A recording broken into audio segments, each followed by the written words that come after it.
जय श्री कृष्ण। कुंभ राशि की बात करते हैं।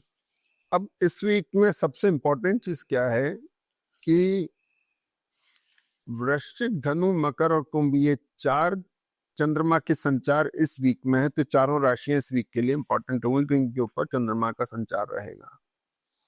कुंभ राशि इंपॉर्टेंट क्यों है? राहु और केतु बीच में आ गए। मैंने सिंह राशि की बात की थी, कुंभ राशि। मंगल और केतु ये कॉम्बिनेशन आपका सप्तम में आ गया। अब ध्यान रखने की बात है, सप्तम भाव नीचे का पोर्शन हुआ।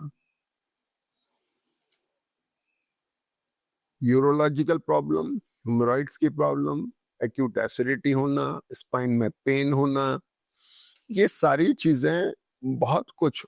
जो लोग क्रॉनिक प्रॉब्लम से निकल रहे हैं उनकी बात मैं नहीं कर रहा हूं, उन लोगों को हो सकती है।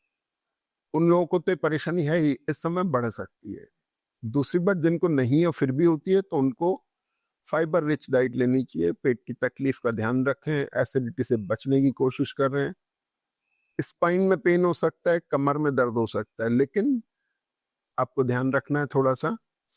और अगर आप इस तरह का कोई ट्रीटमेंट लेते तो उसका बहुत फर्क पड़ जाएगा और आप काफी ठीक हो सकते हैं। मंगल केतु यहाँ पे बड़ा इरिटेटिंग कॉम्बिनेशन है। ये स्थान हो गया फिजियोलॉजिकल देखे तो कमर के नीचे का, वैसे मैरिटल और बिजनेस रिलेशनशिप का, दोनों में थोड़ा सा सीजनेस आ सकती है, जकड़न आ सकती है। रिलेशनशिप में थोड़ी फ्रीजनेस आ सकती है, कोल्डनेस आ सकती है, या फिर हेल्थ के चैलेंजेस आ सकते हैं। तो मैरिटल और बिजनेस रिलेशनशिप दोनों में ध्यान रखना है।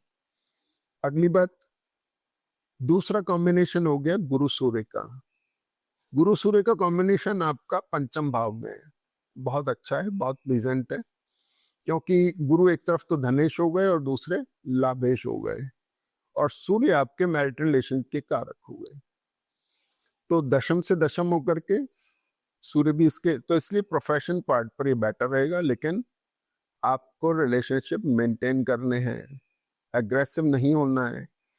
ये मंगल आपसे कुछ एग्रेशन में गलत बुलवा सकता है, ध्यान रखने की जरूरत है। ठीक है, आपके कुछ फायदे के सौदे चल रहे हो, पता लगा आपने बोल के सबका बड़ा कर लिया। ठीक है, अब आ जाइए सेकंड हाउस के ऊपर। सेकंड हाउस में गुरु जो है ये अच्छे हैं। मेष राशि का जो तीसरा स्थान है, अब क्या होता है कभी कभी स्ट्रेस में हम बहुत काम नहीं कर पाते। स्ट्रेस स्ट्रेस स्ट्रेस, पता लगा काम तो कुछ कर नहीं रहे और स्ट्रेस दिमाग में घूम रहा है। वो स्थिति बन सकती है कब? कुंभ राशि के समय में, यानी 11 से 13 जुलाई के बीच में स्थिति ऐसी आ सकती है कि आप सोचेंगे बहुत, एंजाइटी बहुत रहेगी, लेकिन आप कर नहीं पा रहे हैं कुछ भी। जैसे जकड़न सी है, रास्ता नहीं सूझ रहा है, कंफ्यूजन हो रहा है, एंजाइटी हो रही है। ठीक है ना?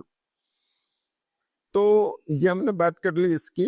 बुध यहाँ पर अच्छे हैं, एग्रेसिव है थोड़े से, लेकिन थोड़ा ध्यान रखना है, क्योंकि जब आपका पंचमेश छठे स्थान में चला गया इसका मतलब निर्णय गलत हो सकता है, केयरफुल रहना है।